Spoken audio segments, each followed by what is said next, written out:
الحمدللہ رب العالمین والصلاة والسلام علی نبینا محمد وعلی آلہ وصحبہ اجمعین، اما بعد۔ وراثت کے اہم بنیادی مسائل اس میں آج ہم دیکھیں گے میراث کا نظام کتنا پرانا ہے۔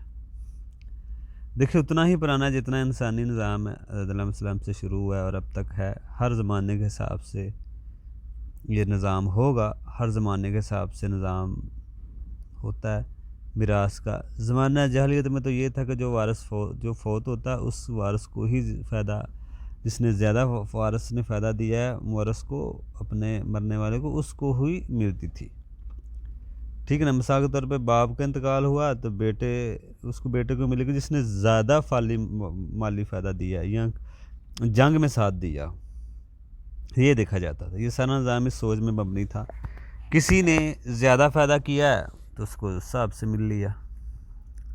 اس مثال کے طور پہ یتیم کو نہیں ملتا تھا، وجہ یہی تھی بڑا بیٹا لے لیتا تھا، یہ ان کی سوچ تھی۔ عورتیں بھی جنگ میں حصہ نہیں لیتی تھی تو اس لیے ان کو بھی نہیں وراثت ملتی تھی۔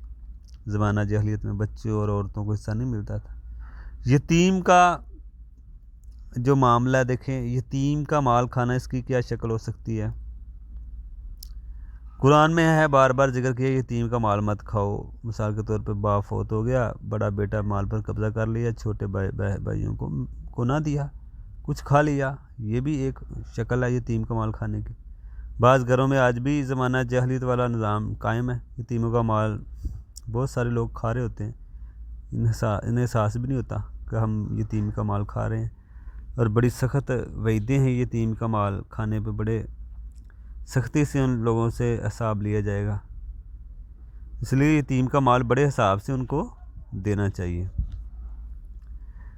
اسی طرح ایک مسئلہ کہ مرد کا حصہ عورت سے ڈبل کیوں ہے؟ کیونکہ عورتوں کی ذمہ داری مردوں پہ خرچ کی ذمہ داری ہوتی ہے۔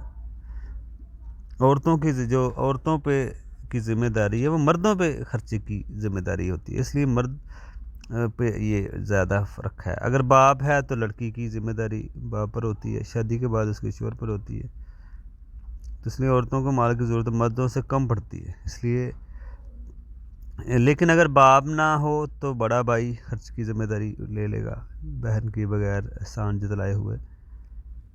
تو اگر ماں ہو تو پوری جو ذمہ داری ہے وہ بیٹے پر ہوگی ہر حال میں۔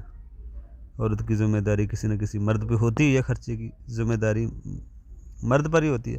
اگر کسی عورت کا شوہر نہ ہو تو پھر بھائی نہ ہو تو اسلامی حکومت کی ذمہ داری، اس کا وظیفہ مقرر کیا جائے۔ اگر عورت بیوہ ہو حکمران کی ذمہ داری ہے، لیکن حکمران نہ دے تو لوگوں کی ذمہ داری ہے کہ اس کی عورت کا خیال رکھیں، اس کا بڑا اجر ہے بیوہ عورت کا خیال رکھنا۔ عورت کو مال کی کم ضرورت پڑتی ہے مرد سے، اس لیے اس کا حصہ آدھا رکھا ہے مرد کی نسبت سے۔ لیکن امام احمد بن حنبل کی ایک رائے پائی جاتی ہے ان کے ہاں کہ جیسے ترکے میں تقسیم اسی طرح آپ زندگی میں بھی کر سکتے ہیں، سنگل ڈبل، لیکن بہتر رائے نہیں ہے۔ زندگی میں وراثت نہیں ہوتی، مرنے کے بعد ہوتی ہے، زندگی میں برابر ہی دیا جائے گا بچوں میں، چاہے بیٹا ہو چاہے بیٹی ہو۔ یہ مسائل تھے وراثت کے کچھ اہم بنیادی مسائل۔